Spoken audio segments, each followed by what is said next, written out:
নমস্কার বন্ধুরা, welcome to cricket Bangla. তো বন্ধুরা, ক্রিকেটের দিক থেকে আজকের দিনটা দারুণ গিয়েছে, যেখানে ফিন অ্যালেন আজকেও ব্যাটে ঝড় তুলল এবং কলকাতা নাইট রাইডার্সের আকুলতা, কলকাতা নাইট রাইডার্সেরা ধৈর্য ধরছে না কখন কলকাতা নাইট রাইডার্সের জার্সি পরে, পার্পল জার্সিতে ফিন অ্যালেন ইডেন গার্ডেনের পিচে ব্যাট করতে নামবে, সেইটা দেখার জন্য আকুল হয়ে গিয়েছে।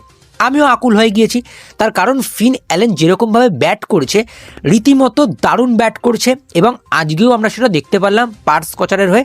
সেটা নিয়ে বিস্তারিত আলোচনা করব এই ভিডিওতে। এবং আজকে ভারতের সাথে বাংলাদেশের আন্ডার-19 খেলা ছিল, সেখানে ভারত 18 রানে জিতল, সেই সব নিয়ে কিন্তু মূলত এই ভিডিওতে আলোচনা করব। সুতরাং ভিডিওটা খুবই গুরুত্বপূর্ণ হতে চলেছে তোমাদের জন্য। যদি দেখে থাকো অবশ্যই সম্পূর্ণটা দেখবে, আর আমাদের চ্যানেলে যদি নতুন হয়ে থাকো অবশ্যই চ্যানেলটিকে সাবস্ক্রাইব করে দিয়ে তার পাশের বেল আইকনটি অন করে দেবে।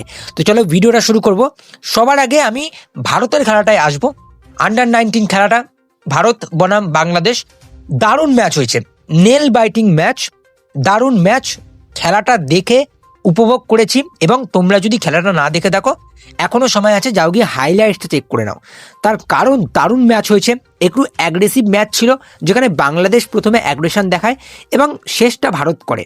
বৈভব সূর্যবংশী একটা ক্যাচ ধরে দারুণ অ্যাগ্রেশন দেখালো, বাংলাদেশ ড্রেসিং রুমের সামনে একটা আলাদা ইশারা করলো, সেটা বুঝতে পারলাম না কি ইশারা ছিল। আর আমরা প্রত্যেকবার দেখছিলাম প্রত্যেকটা উইকেট পড়ছিল এবং ভারতীয় প্লেয়াররা একটাই স্লোগান দিচ্ছিল, ভারত মাতা কি জয়। তো সেখানে একটা আলাদা রাজনৈতিক তো দ্বন্দ্ব চলছেই ভারত বাংলাদেশের। সেখানে যদি ভারত আর বাংলাদেশের খেলাটা নিয়ে একটু আলোচনা করি, ভারত প্রথম ব্যাট করে, সেখানে আয়ুষ মাহাত্রে বৈভব সূর্যবংশী ওপেনিং করতে নামে। আয়ুষ মাহাত্রে তাড়াতাড়ি আউট হয়ে যায়, যেখানে আলিন আল ফাহাদ আজকে প্রথম থেকেই ভালো বল করেছে, 5টা উইকেট নিয়েছে এবং অ্যাগ্রেশনও বেশ ভালো দেখাচ্ছিল। সেখানে আয়ুষ মাহাত্রকে 6 রান করে আউট করলো।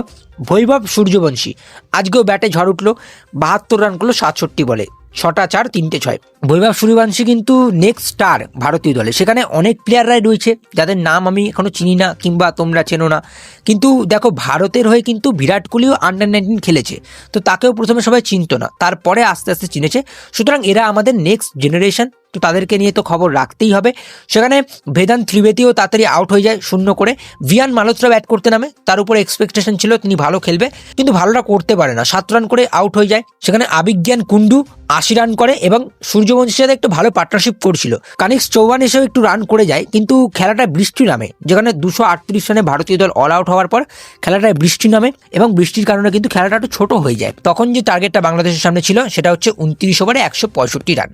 বাংলাদেশ শুরুটা বেশ ভালো করে, যেখানে 102 রানে 2 উইকেট ছিল, বাংলাদেশের 54 রানে সামথিং 64 মতো বাকি ছিল, তাও সেটা তারা চেস করতে পারেনি। সেখানে ভিয়ান মালহোত্রা কিন্তু আজকে দারুণ বল করেছে, 4 ওভারে 14 রান দিয়ে 4টে উইকেট। ম্যাচের হিরো ভিয়ান মালহোত্রা কিন্তু আজকে 4টে উইকেট নিল এবং টপ অর্ডার থেকেই উইকেটটা নেওয়া শুরু করে, যেখানে বাংলাদেশের হয়ে হাকিম তামিম দারুণ ব্যাট করছিল, 51 রানে ব্যাট করে, কিন্তু তারপরে তাকে খিলান পাটেল আউট করে দেয়।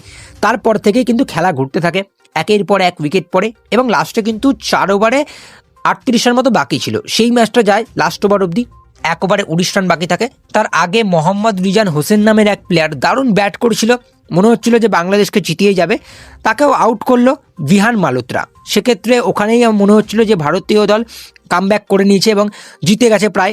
সেখানে আজকে যেই ক্যাচটা ধরলো বৈভব সূর্যবংশী, সেটা অনেকটা সূর্যকুমার যাদবের মতো ছিল এবং ক্যাচ ধরে একটা আলাদাই সেলিব্রেশন করলো, বাংলাদেশ ড্রেসিং রুমের তাকিয়ে একটা আলাদা রকম ইশারা করলো। বুঝতে পারলাম না সেটা কি ছিল, কিন্তু তাদের মধ্যেই সেটা হয়েছে। বাংলাদেশ প্রথমে শুরু করেছে এটা, তারপরে ভারত শেষ করলো। শেষে আমরা দেখতে পেলাম ক্রিকেটের জয়, তার কারণ শেষে আমরা ভেবেছিলাম যে হাত হয়তো মেলাবে না, কিন্তু হাত মিলিয়েছে ভারত বাংলাদেশ, এটা খুব ভালো লাগলো, হাত মেলানো উচিত। সেখানে যদি ভারতের আমি বোলিং কার্ডস নিয়ে আলোচনা করি, বোলিংয়ে কানিক্স চৌহান ভালো বল করেছে, 6 ওভারে 22 রান দিয়ে 1টা উইকেট, ইকোনমি 3.7। ভিয়ান মালহোত্রা আজকে সব থেকে সেরা বোলিং করেছে, 4 ওভারে 14 রান দিয়ে 4টে উইকেট। শেষে এসে হ্যানিল পাটেল 1টা উইকেট তুলে ভারতকে জয় তুলে দেয়। শেষমেশ ভারত এই ম্যাচটা জিতলো 18 রানে এবং এই ম্যাচটা জিতে কিন্তু ভারত 1 নম্বরেই রয়েছে, 2টো ম্যাচে 2টো জিতলো, একটা ইউএসের সাথে, একটা বাংলাদেশের সাথে। তো এইবারে চলে আসবো ফিন অ্যালেনকে নিয়ে, যেটা আজকে হলো পার্স কচারের সাথে ম্যাচ ছিল মেলবোর্ন স্টার্সের। মেলবোর্ন স্টার্স প্রথম ব্যাটিং করে 130 রানে অল আউট হয়ে যায়, যেখানে পার্স কচারের হয়ে কিন্তু কুপার কর্নালি প্রথম ওভারে এসেই ঝড় তুলে দেয়, প্রথম ওভারে এসেই 2টো উইকেট তুলে নেয় এবং প্রথম ওভারেই কিন্তু হ্যাটট্রিকের মুখে থাকে। সেক্ষেত্রে যেটা বলেছিলাম কুপার কর্নালি একটা কলকাতা নাইট রাইডার্সের জন্য ভালো চয়েস হতে পারে, সেখানে রাচিন রবীন্দ্রকে যে নিল আমার একটুখানি মাথার উপর দিয়ে আছে, কোনো দরকার ছিল না। রাচিন রবীন্দ্রার থেকে কিন্তু কুপার কর্নালি যথেষ্ট ভালো অপশান ছিল, কিন্তু একটা দিক থেকে তারা কুক করে দিয়েছে, সেটা হচ্ছে ফিন অ্যালেন। দারুণ চয়েস কলকাতা নাইট রাইডার্সের, ফিন অ্যালেনকে নিল। ভেঙ্কি মাহেশ্বর আগে থেকেই প্ল্যান করে রেখেছিল যে ফিন অ্যালেনের মতো একটা ওপেনার আমাদের দরকার। সেখানে আজকে পার্স কচারের হয়ে কিন্তু জাহের রিচার্ডসন 4টে উইকেট নিল। 3 ওভার 2 বল বল করে একটা মেডেন দিয়েছে T20-তে, 16 রান দিয়ে 4টে উইকেট। সেখানে আজকে পার্থের পিচটাও টিপিক্যাল পার্থের পিচ দেখা যাচ্ছিল, যেখানে হালকা একটু বাউন্স ছিল, একটু স্ক্রাঞ্জি বাউন্স ছিল, এবং ফাস্ট বোলারদের জন্য প্রথম দিকে একটু এক্সট্রা বাউন্স, এক্সট্রা পেস পাচ্ছিল ফাস্ট বোলাররা। যেখানে টপ অর্ডার থেকে থমাস রজার্স, স্যাম হার্পার তার তাড়াতাড়ি আউট হয়ে যায়, জো ক্লার্কও 0 করে আউট হয়ে যায়। সেক্ষেত্রে স্টয়নিস, মেলবোর্ন স্টার্সের ক্যাপ্টেন, তিনি একমাত্র ভালো ব্যাট করেছে 55 রান করে 39 বলে। বাকিরা সেরকম করে দাঁড়িয়ে থাকতে পারেনি। সেখানে জাহের রিচার্ডসন কিন্তু 4টে উইকেট নিল। পার্থের মতো পিচে ফাস্ট বলারদের জন্য অনুকূলতা তো রয়েছে। সেখানে যখন পার্স কচার চেস করতে নামলো, শুরুটা করলো হ্যারিস রফ। প্রথম দিকেই প্রথম ওভারেই 2 রান দিয়ে 2টো উইকেট তুলে নেয়, এবং তারপরে জশ ইংলিশকে আউট করে 1 রানে। জশ ইংলিশকে আউট করে একটা আলাদা রকম সেলিব্রেশন ছিল, তাকে ডাগ আউটে চলে যাওয়ার কথা বলে। সেখানে ফিন অ্যালেনের সাথে একটু গরমাগরমি ছিল হ্যারিস রফের। সেখানে হ্যারিস রফকে ব্যাটে জবাব দিয়ে দিয়েছে ফিন অ্যালেন, একটা দারুণ 6 মেরেছে টেনে। যেখানে প্রথম দিকে হ্যারিস রফ কিন্তু বাউন্স পাচ্ছিল, পেস পাচ্ছিল, 143-144-এর গতিতে বল করছিল। সেখানে তাকে ওইভাবে ব্যাটিং করা, মিচেল মার্শ শুরুটা ভালো করেছিল, 8 বলে 12 রান করে আউট হয়ে যায়। হ্যারিস রফ আউট করলো, কুপার কর্নালিকেও হ্যারিস রফ আউট করলো, জশ ইংলিশকেও হ্যারিস রফ আউট করে দিল। কিন্তু তারপরে ফিন অ্যালেন ব্যাটে ঝড় তোলা শুরু করলো, থামার নাম নেই। 7টা 6 মেরেছে, যেখানে সুইপসনের বলে 2টো টেনে 6 মারলো, দেখার মতো। এবং যেরকমভাবে স্পিন খেলছে, যেরকমভাবে ফাস্ট বোলিং খেলছে, আমার মনে হচ্ছে কলকাতা নাইট রাইডার্স ফ্যান্সরা আরেকটু আকুল হয়ে যাচ্ছে। কবে পার্পল জার্সিতে কলকাতা নাইট রাইডার্সে দেখতে পারবো ফিন অ্যালেনকে? ইডেন গার্ডেন্সের মতো ছোট মাঠে ব্যাটিং পিচ, সাপাট পিচ থাকবে, সেখানে ফিন অ্যালেন দারুণ ব্যাট করবে। রীতিমতো যদি 10 ওভার 12 ওভার দাঁড়িয়ে যায়, সেখানে 10-12 ওভারে কিন্তু 120-30 রান ঠুকে দেবে। আমার মনে হয় ফিন অ্যালেন এবারে কলকাতা নাইট রাইডার্সের জন্য ভালো খেলতে পারে, এবং ভালো choice. Kolkata night Riders cook করেছে অকশানে, কিন্তু আরও একটা অপশান নিতে পারতো, সেটা হচ্ছে কুপার কর্নালি, যেটার জন্য আমি অনেকবারই বলেছিলাম কুপার কর্নালিকে নিতে পারে। কুপার কর্নালি রীতিমতো ভালো বল করছে, ব্যাট করতে পারছে না, কিন্তু আজকে 2টো উইকেট নিয়েছে। সেখানে আজকে মেলবোর্ন রেনিগেটসের ম্যাচ ছিল অ্যাডিলেড স্ট্রাইকার্সের সাথে।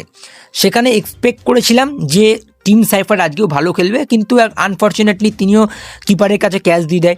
ওয়াদিয়া, তিনি প্রথমে উইকেট নিয়ে নেয়, এবং প্রথম ওভারেই 3টে উইকেট নেওয়ার সুযোগ ছিল, হ্যাটট্রিক বল করছিল। সেক্ষেত্রে আজকে সকালে ওয়াদিয়া প্রথমে হ্যাটট্রিক বলেছিল, কর্নালি আসলো হ্যাটট্রিক বলে, স্কচার্সের 3 নম্বরে জায় রিচার্ডসন হ্যাটট্রিক বলে আসলো। সুতরাং আজকে বোলার্সদের দিন গেছে। বিগ ব্যাশ লিগে যেরকম বোলার্সরা করেছে, সেখানে ভারতের সাথে বাংলাদেশের যে আন্ডার-19 ম্যাচটা হলো, সেখানেও কিন্তু বোলারদের হাত রয়েছে। সুতরাং আজকে একটা দারুণ ক্রিকেট গেল, ব্যাটে বলে ভালো ক্রিকেট দেখতে পারলাম।